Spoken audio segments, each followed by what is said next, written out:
owns this house right here. Actually, I don't know if it's her, but sometimes we've seen her. You see a person right there? Do you see a woman right there?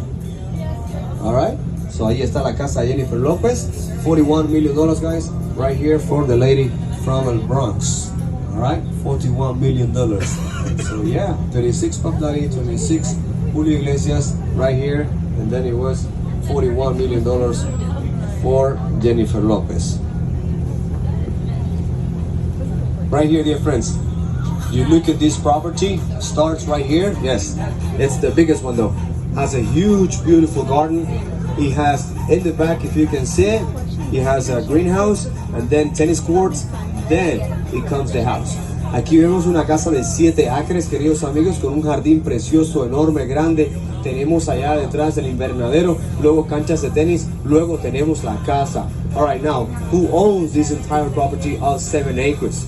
The guy is very, very successful in what he did, or he does, because he's a life scientist and also a doctor, very successful dermatologist, all right, who was also owner of the IVAX pharmaceutical company. This company, along with the Pfizer, invented or created many years ago the blue pill. Adults, you must know what I'm talking about. The Viagra, yes. All right, dear friends. Maybe that's why all these palm trees are so straight. Huh? Who knows? Yeah. So, queridos amigos, right? You were thinking about it, huh?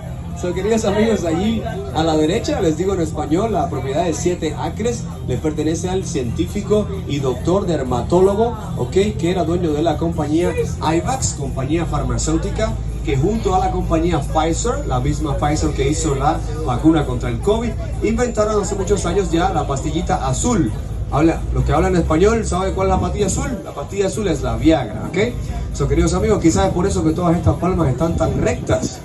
Es el único hombre después de Jesucristo que ha logrado revivir un muerto. So, dear friends, the only person after Jesus Christ, with all due respect, that possibly brought somebody that was dead back to life, you know?